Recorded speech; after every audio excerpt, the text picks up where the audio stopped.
Battlefield 5's beta is just around the corner, and thank God for it, because there's not really a hype train going on for Battlefield 5 so far.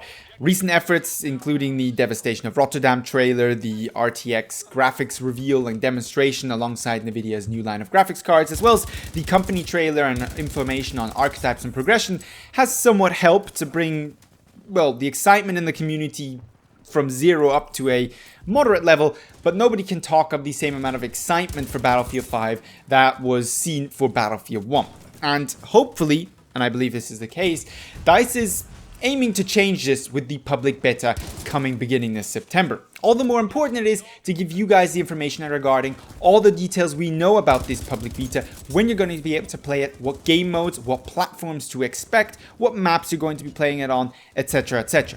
So to start right off with that basic information, the public beta is going to be launching on the 4th of September, but only for people who have pre-ordered Battlefield 5 in any available edition. It doesn't matter if you've ordered kind of a higher tier premium deluxe edition or just the basic edition. If you've pre-ordered Battlefield 5, you're going to be able to play the public beta on the 4th of September. Or if you have EA Origin or Origin Premium access, you're also going to be able to play the public beta on the 4th of September. That is with a preload on the 3rd of September. So if you want to preload the game, make sure to do that on the 3rd. For everybody else, everybody who has sensibly not pre-ordered the game, you're going to be able to test it on the 6th of September, and I would expect, while this hasn't been publicly confirmed, that this public beta should last for the remainder of the week. The 6th being a Thursday, you should be able to play it on Thursday, Friday, Saturday, Sunday, possibly even Monday, but that is probably going to be the full duration of the public beta for Battlefield 5.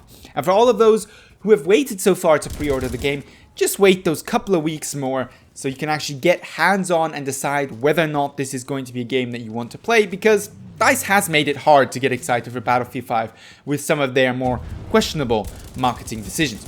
But the date of release and date of pre-order is by no means the only piece of information that we have regarding the public beta so far.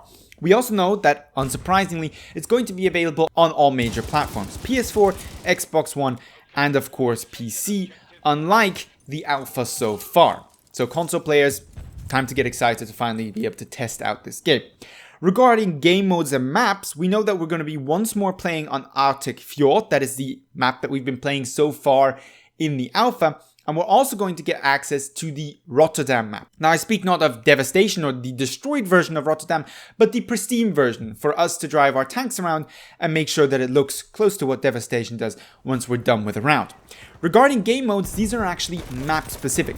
So while Conquest will be available on both Rotterdam and Arctic Fjord, the actual first two stages of the grand operations, Airborne and Breakthrough I believe they're called, they're only, just as in the alpha, going to be available on the Arctic Fjord maps. Which means essentially you're getting a more polished version of the alpha with some more progression elements, I would expect at least, as well as some more polished mechanics and polished performance, I'm hoping, as well as an additional map to play Conquest on with a probably different kind of combat.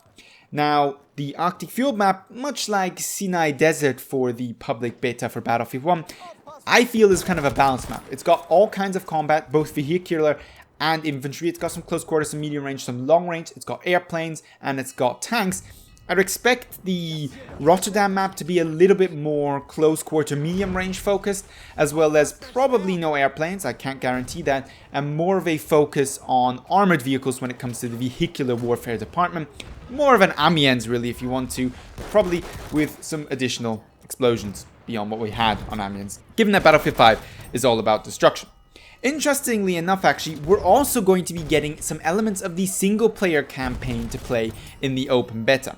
So, according to DICE at least, the official Battlefield blog post, we're going to get 5 parts of a single Tide of War chapter to play during this beta to give us an impression of what I guess we should expect from the single player.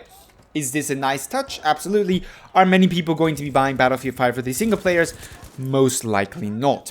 Me personally, I'm more interested to see how Battlefield 5 plays multiplayer not only on a different map, but in a more polished state. Given the huge amount of feedback of the past few alphas that DICE has been given, Have they actually taken that over? Have they messed around with some of the movement, some of the weapon behavior? And more importantly, have they tinkered with vehicles? Have they tinkered with visibility issues that plagued the initial alpha and actually the second alpha as well?